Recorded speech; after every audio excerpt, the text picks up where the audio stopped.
Hi, I'm Susan Drenning. I'm the group president of the Taylor Direct and Digital Marketing Group. I live in Florida now, and I always get asked, oh, you're a Floridian. I say, no, I'm a Michigander, of all things. I grew up in what is now Sterling Heights, Michigan, which is a suburb of Detroit. When I grew up there, it wasn't a city. It wasn't even an incorporated township. It was unincorporated land. We were some of the first families to move into the neighborhood. I'm the youngest of 5. We had a neighborhood of kids, and we were the ones out at the crack of dawn, and my mother had a great whistle that she would do to bring us home at night as soon as it started to get dark. I remember lacing up my skates. We had an ice skating rink in the backyard. We had woods, and we had a Christmas tree farm behind our house that the owner couldn't stand to cut the trees, so left them up. So we had rows and rows of beautiful blue spruce trees behind my house, and we always had a household full of people. Our house was where all the kids hung out. My parents were very open, and they took in people. We had friends who needed someplace to stay for days. They'd come stay with us. My grandparents lived with us as they got older and needed more care. We always had between 7 and 12 people in our house at any given time.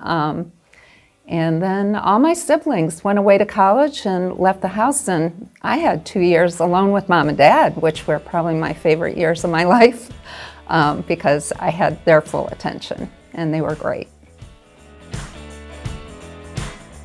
I was a good student all around, so I always struggled a little bit with what I was best at. People are, they're naturally really talented in one area or another. My dad wanted me to be an engineer because none of the other kids were, and I was his last hope.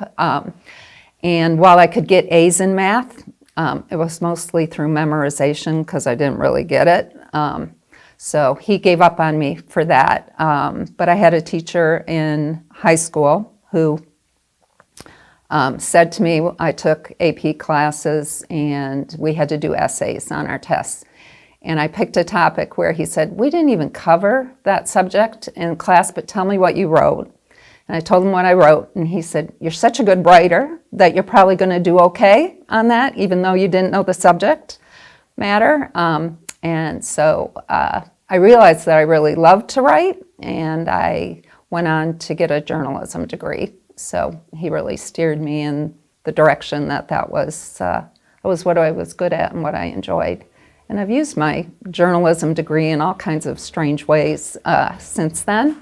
Not exactly what you think about for a business president, but it has benefited me in a lot of ways.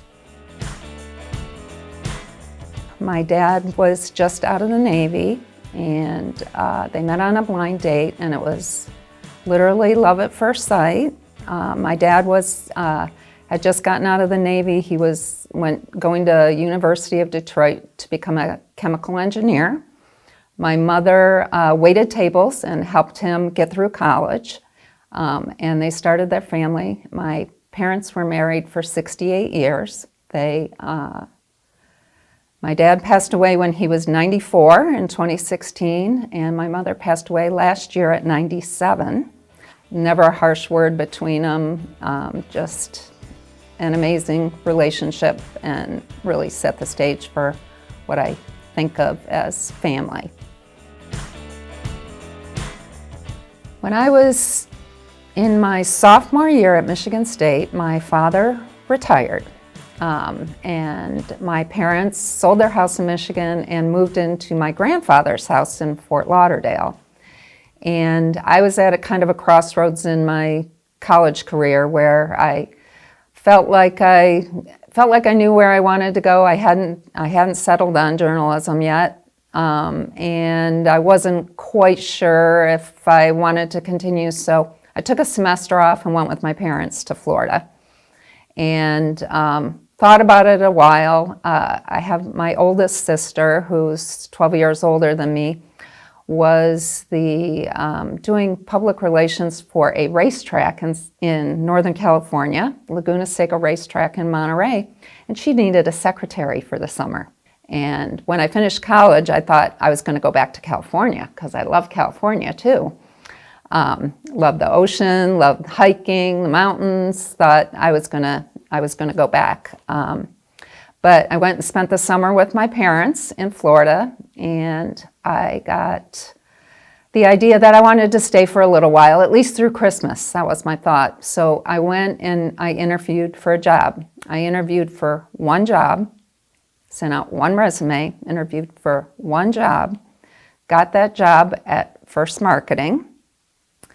That was a company that Taylor bought in 1998, and I came as part of that package. So I'm sitting here at nearly 40 years, having interviewed for one job and sent out one resume, and had a very pretty diverse career over those years from that one activity. But I got that job, I loved that job, stayed in that job, and built my life in Florida from there. That business got sold twice before Taylor bought it. And so when Taylor bought it, it was kind of, okay, we've been through this dog and pony show again, so let's see what's different here. By that time, I was on the senior leadership team of First Marketing and could really see right out of the gate that this was going to be a different experience, that Taylor was buying the business not to leverage it, but to grow it and support it. So that was a really big opportunity. I was part of the leadership team, and my husband, Ron, was president of First Marketing. And, we had worked together, so it was not an issue for us. Taylor's a family business. It was not really an issue for Taylor.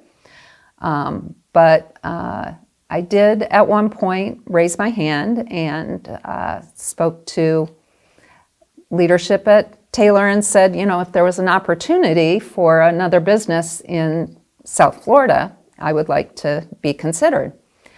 And about a year later, the company that became Comply Right was on the market. It was in bankruptcy. I worked with Greg Jackson and Steve Singer on the acquisition team. That was probably my other job interview, was interviewing for a leadership role. I got the opportunity to become president of Comply Right, and really my career has grown from there since then. Really had great support teams that taught me operations, taught me direct marketing discipline, financial analysis, all of those things, lots of support, and a lot of those people that I still work with today really helped me make Comply Right be a very successful part of the corporation, and I think through that success opened doors and opportunities for me in other areas. We dated for probably about 6 months, and then we introduced the kids. As soon as we introduced the kids, they became a gang. We got married and moved into our big family house in 1998, right when we became part of Taylor. That was a very eventful year for us, and we still live in that house. Kept that house. Ron and I were married for almost 24 years before I lost him. I think we challenged each other, and I think we both needed that. We were both very, I don't know. I feel like I know I was pretty full of myself, and so was he. And we could knock each other down and lift each other up at the same time. So I just think we ended up with kind of this strong partnership balance. I think we had the kind of relationship that my parents had in that way, that was it. It just worked for both of us, and I miss him every day. We set some ground rules at one point. So, when we first started working together and got married, I get out of the bed in the morning and Ron would ask me a question about work. And I was like, nope, that's not how we're going to do this. So there was no work talk before we leave for work. So no work talk in the morning. After work, it was a quick download of your day, right? And we also had this shortcut of, do you want me to listen or do you want me to help solve? Because we both had a tendency to dive in because we knew a lot about what each other did. We both had a tendency to dive in and, you're just venting and the other person is jumping in with, well, you should have done this or have you tried that? And what you really want is just be my husband, let me vent, right? So we would always have that conversation up front. Do you need me to listen or do you need me to help? And we'd have an agreement about that before we started the conversation. And once we had dinner, once we sat down to dinner, no work talk after dinner. We did a vacation in Key Largo. And we went boating and we went swimming and we went snorkeling and we loved it. Kids were little. We said, let's buy a house in Key Largo. So our version of a lake house, a Minnesota lake house, is a house in Key Largo. We used to pick up the kids after school on Fridays and we would drive down to Key Largo. We got a boat. We called ourselves the Bums, Keys Bums. Bums stood for Big Unruly Mob. Our boat would be filled with about 10 people. That was our boating.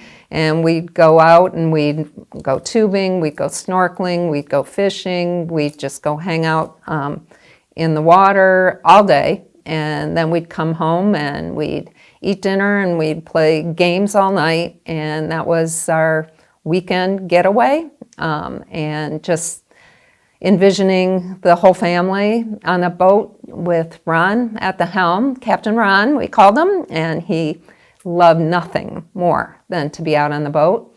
And he loved it so much that the kids loved it that he loved it. So even as they got older and felt like they had better things to do as teenagers, because we had so much fun as a family doing it, it was always a priority for us, and that would be the picture. So Ron was diagnosed with prostate cancer in 2015. He was young, he was only 50. He did several rounds of treatment, initially proton therapy, which is a form of radiation, and then chemotherapy, and then an immune therapy. That is not what ultimately took him. As he was on this immune therapy, he started to he had unexplained swelling on his brain, encephalitis. And this was in the middle of COVID, so getting treatment, getting care, getting scans, all of that was so challenging. That was probably the most painful, that's the part I would redo if I could, is have a different, experience with the healthcare system because it was so compromised. They could never really diagnose what was causing that. And then in September, his condition from that started to be, he couldn't remember things, he knew it. He had numbness in his feet and hands, some strange things, and he went for his immune therapy treatment one day, and a couple hours later he couldn't get off the couch. So and this is when I couldn't take him to an emergency room because they wouldn't let me go in with him.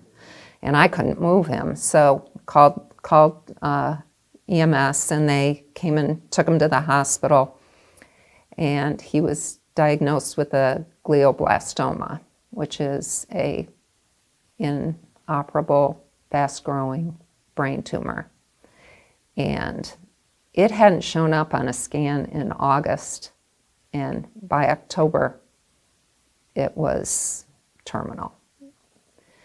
So we did one round of radiation therapy. At the time, they said, oh, it's a glioblastoma, as if I knew what that was. And I said, what does that mean? And they said, well, we can try to treat it, but it's inoperable. And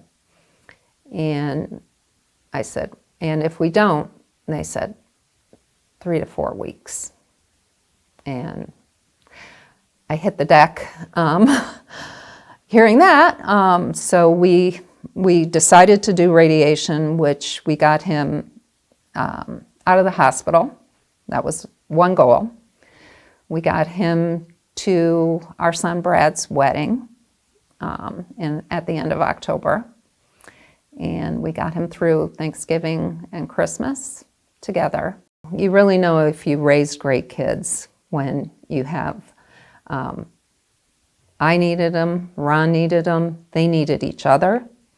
And how we cared for Ron in that time was special, and I think it kept me sane. And while I have all kinds of grief over over losing him, I don't look back and say I wish I would have done X different. And Ron had a long build up to ultimately what got him. His health had been compromised for a number of years, and we prioritized doing things. Before he was diagnosed with the brain tumor, we spent 2 weeks with the whole family in the North Carolina mountains. And there would have been lots of reasons to say this wasn't the time to do that. But we found a reason to say, we've got time, let's do this. I think just living in the moment and making the most of the time that you do have, you'll never get that back. And you could spend it in grief and anxiety, or we did a lot of silly things to get through it and be together and make it as tolerable and for him. And I know that he was at home every minute with us, and that he was surrounded by love and laughter, and I believe he was never scared, and that was my goal. So that's probably the thing I walk away with is, whatever hand you're dealt, make sure that you don't get ahead of yourself looking past to the time when it's gone. Make the most of what you can when you can. There's not a day goes by that the kids don't say, it's the joke, like, what would Ron do? And he's there with us every day. Ron's a larger-than-life personality, to be honest. I joked with him. I joked with the kids after he passed. I said, I'm going to have to be so much more likable now, because I always just rode on Ron's coattails because everybody liked him, and now I'm going to have to try to step up my game and be more likable and make plans, because Ron was always wanting to do more, wanting to be together, always in the middle of our plans. So we plan around him, we include him. We're going to spend our Christmas time the weekend between at our house in Key Largo. That's where Ron's ashes are. We built a garden for him there. That's where we feel close to him. It was his favorite place on earth, and he'll be there with us. I love to read and I love to hike. Barring hiking, because it's hard to find hiking in South Florida. So most of my travel is built around where can I go hiking. I walk 4 miles a day, almost every day. And I probably read 3 or 4 books a week. And I listen to audiobooks while I walk. So I love all genres of reading. Everything from horror to romance to comedy to biographies. Love it all. I'm a voracious reader, grew up that way. My family used to say, "Oh, she's got a book." Those are my favorite pastimes. I love seeing my kids come in the door. I love seeing my granddaughters just run and jump in my arms when they see me. I love cooking for my family. That's one of my other great loves. I love to cook. I can only cook for 10 people. I grew up in a big family and I raised a big family, so I cook today for, when I have my local kids over, probably for dinner. We probably eat dinner together twice a week, and I send them home with leftovers because I'm still cooking for 10 people. So I love that. When all those things come together, where I get to see my kids come in the door and cook for them and just hang out, that's probably my favorite thing. A lot of our businesses are mature, in mature markets with mature product sets, and I want to find new growth paths for all of my businesses. That's how I try to work with my team the most, is to push on innovation, really say, okay, you got a lot of great ideas here, why aren't we doing them? And a lot of times it's because we're busy doing things that we've done before, some that we need to do, some that we don't. Hard to walk away from the things that we don't. So really pushing our businesses to be in a place where we have a growth path for the next 50 years is really what I want to accomplish. There is a next generation of leadership that I personally know and personally want to support, and I want to get them into the roles where they can carry that forward. And I think that is a 3 to 5 year window, and preferably 3, to be honest.